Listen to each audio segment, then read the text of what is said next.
probably harder to block, on an RPO because you guys run a ton of RPOs, right? So you want to make sure that if the quarterback pulls it, he's going to throw. Like, you don't want to be too far downfield in the run block. But you also don't want to be too amped up for the pass because you lose your run. Our coach tells us, if we're downfield making a block, that's kind of on the quarterback. Because we're too focused about blocking for the run rather than like them throwing it outside. So don't get me wrong, like it kind of sucks though. Like that one where Brendan scored the touchdown, the play side B gap was like wide open for all it hit it, and I was like, dang it, why didn't they hand the ball off? But BP gets a touchdown anyway, so it's all fun and games after that. So you talked a little bit about Arkansas and what you see from them. I guess maybe walk through individually what you see from a challenge perspective. I know their nose guards were very heavy. Like their nose guards and D tackles, they're like 320, 330, so they're going to be heavier set guys.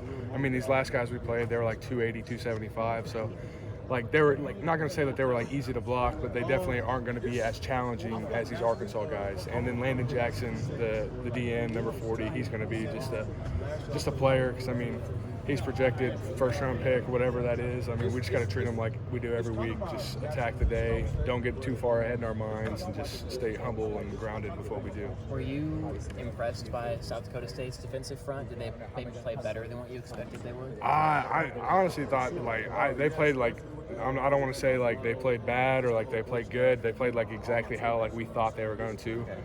They're a good team, like great, like well-rounded team. They flew to the ball. They knew what to do. They all like are very sound in what they were doing with their footwork, with their hand placement and everything. They were just a good team. We were just a better team that day. So there's a lot of talk about maybe that Arkansas defensive line being the best part of their team. Mm-hmm. Is that exciting for your group to get to go up against them? You guys take that as a challenge? It's a great challenge. For us, like we have Ollie, Sessi, Rodney Fields, Trent Howland. We got so many backs, and we just want to have the opportunity to like let them all work. Ollie today or Saturday broke like 3 touchdowns on that pass, or 3 tackles on the touchdown pass. It was kind of like, whoa, what the heck?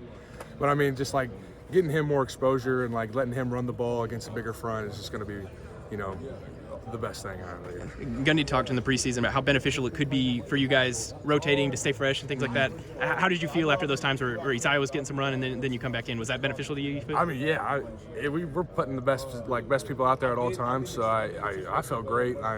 Getting those 2 drives off, it kind of felt like I was like, wow, like I hadn't even been in yet. So, but it's great. He went out there. There was no change, no line.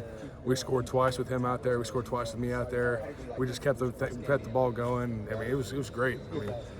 I probably got the most rest I've ever gotten in any game ever. So that was pretty nice. I'll say that. Gundy said that running the ball was average on Saturday. Yeah. Were you guys able to kind of detail what went wrong and what you can do better? Yeah, like I was saying earlier, we just I'd say our double teams, our combo blocks weren't as solid as they could have been. Like either we were falling off early or staying on too long and not picking up like the backer flowing over.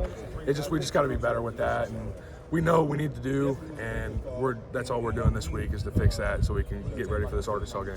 Yeah, you got to give them credit. They had some good schemes. The way they played the counter and the way they played the edge with the linebacker looping in. Yeah, they had to play like every time our guard would pull, that two-eye shade technique would fly over the top, so it was hard for our center to get on that back block.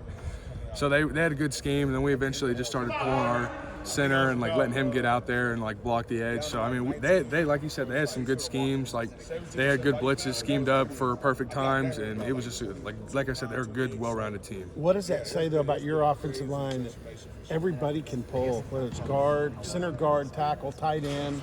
You guys can throw all kinds of combination counters to. Yeah, we have just a lot of versatility. Like we've all played in a bunch of games, so we all know where to go, what to do, what different fronts are, and like how to adjust off of those fronts.